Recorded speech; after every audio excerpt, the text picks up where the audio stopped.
if I told you that you could retire in your 30s? There's no way that's possible. That just doesn't seem feasible, right? Believe it or not, there's actually countless people out there who have in fact retired as early as 30 years old. Today we are here to tell you that we are financially independent and have retired early. In today's video, I'm going to show you how you can go from $0 at just 20 years old to being retired by 30. And I'll go over exactly what you need to do to be able to retire by 30 years old. Hey everybody, and welcome back to Investing with Wesley. And I just have to say that all those people you just got done listening to are misleading you drastically, and let me explain why. Okay, so for starters, it's safe to say that you know exactly what the FIRE movement is because pretty much every financial communicator out on YouTube is talking about it.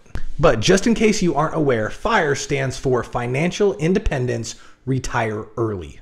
And it's a new wave and a new trend that's hitting YouTube and becoming more of a culture in and of itself, where basically you start in your 20s, save as much money as you possibly can to, in a sense, retire early and retire in your 30s. Now, all the videos you're going to see on YouTube are going to tell you exactly how to do it step by step, how to put your money away. But let me just tell you, when it comes to actually working through the numbers, it's not as realistic as people make it sound out to be. Now, I know this is kind of a buzzkill for you, especially if you had the hopes of completing it. But let me just say that doing the FIRE method or the FIRE movement is within reason and is possible. But doing it the way these financial communicators tell you to do it is not probable whatsoever. So let's get into the how. How are these people misleading you and how is it not probable? Well, retirement is something that you save up for, and you usually take the entire length of your career in order to save for it. And usually you retire at some point in your 60s. You're expected to live about 30 years into your mid to late 90s and then pass away. So you need to develop a nest egg or some sort of savings in order to make you live without working for those 30 years. Now, the number you're going to need to reach in your savings account varies depending on how much money you want to have per year, what your lifestyle is, and there's a bunch of factors.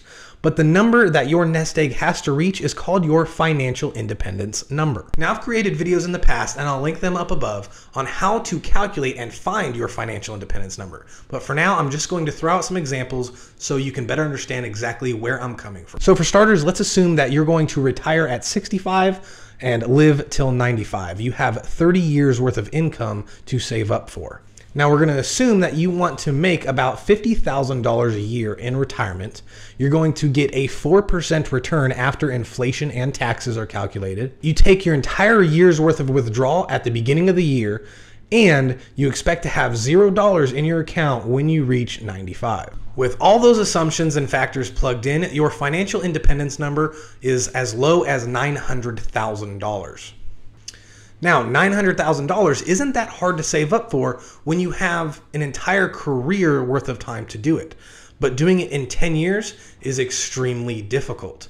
Saving $900,000 in 10 years, starting at age 20 and retiring at age 30, means you'll have to put away $4,500 per month and get an average rate of return of 10%.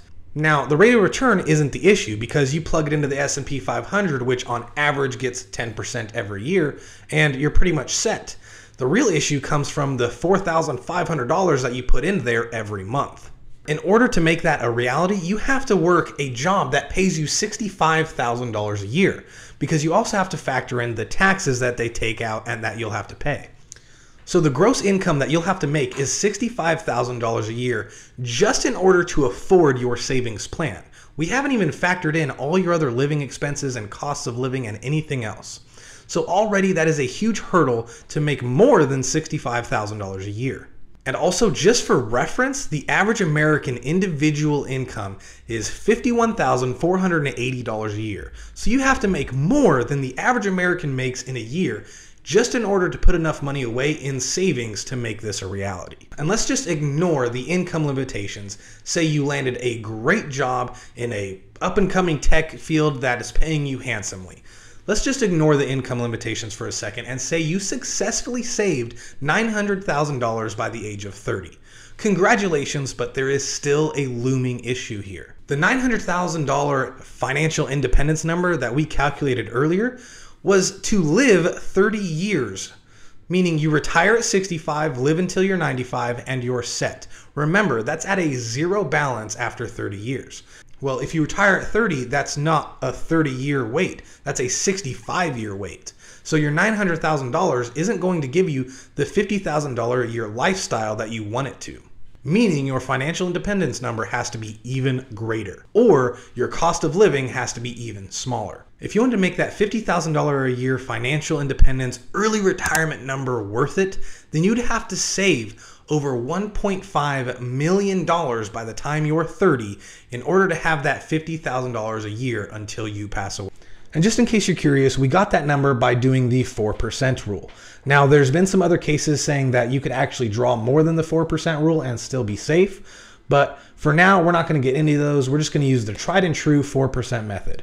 So if you withdrew 4% of your total balance every year at the beginning of the year and then lived off that until the following year, you'd have to have $1.5 million in order to comfortably make that $50,000 a year happen for the rest of your life. Another fun fact, if you wanted to take up this challenge and make that $1.5 million savings goal a reality, you would have to save and invest $7,000 per month for 10 years in order to get that amount. Again, this isn't impossible. It's just not probable when you factor in the average income of Americans. Now again, all these numbers that we're talking about today only factored in the income that you want to receive in your early retirement. But we're also not factoring in unexpected expenses, health plans, anything like that. You have an entire life to live if you retire at 30. And chances are you're going to get hurt, you may have a family, you just never know what the future holds. So to only be able to live off that $50,000, especially if a large expense happens early on in your retirement before your money has a chance to start accumulating, you could shorten your viable retirement time by years if anything comes up that's unexpected.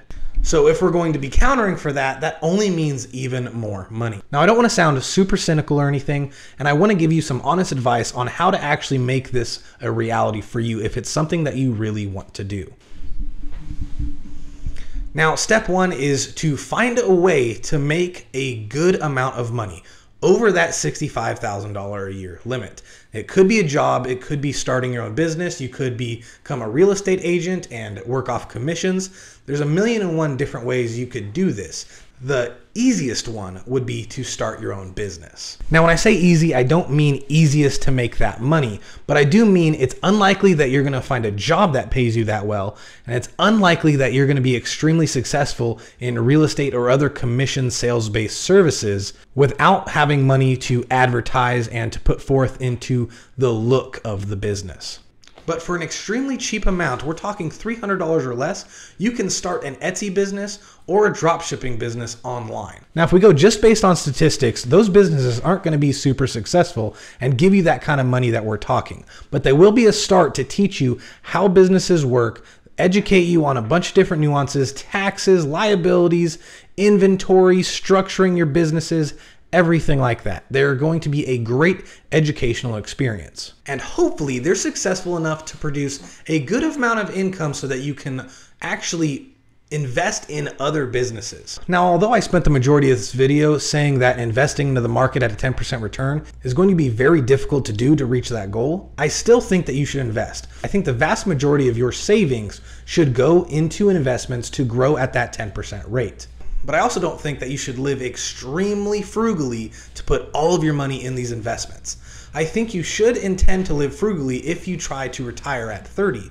But instead of putting all your money into these investments, you should be focusing on growing these businesses that you start or investing in startups and other businesses that your friends or family members are doing. Maybe even try purchasing a franchise. Now, the reason I say this method would probably be greater than saving in an investment is because of cash flow. You don't necessarily need $1,500 in an investment living off the interest earned in order to make this FIRE movement happen. Instead, you just need to make $50,000 a year worth of cash flow. And when you think about it, $50,000 a year in cash flow is extremely doable, especially if you spend an entire decade saving up, purchasing franchises that are moderately successful, reinvesting all profits back into the businesses that you start, whether it's Etsy, Amazon, Shopify, whatever it is. All these profits that you're going to get should be going back into your businesses to grow them and scale them. and with a little luck and a whole lot of hard work, there's going to be a greater chance of success in making those $50,000 a year where your businesses can run on autopilot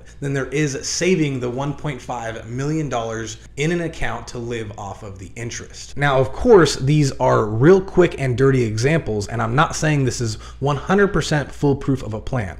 But if you're going after the FIRE movement and you want to retire in your 30s, businesses and cash flow are the way you need to think, not putting every dime you earn in an investment and waiting for it to grow. I hope you got value in this video. If you did, please remember to like, subscribe, and comment down below. I have a dedicated Facebook and Instagram account, so feel free to join the party there if you want. Either way though, the choice is yours, and I'll see you in the next episode.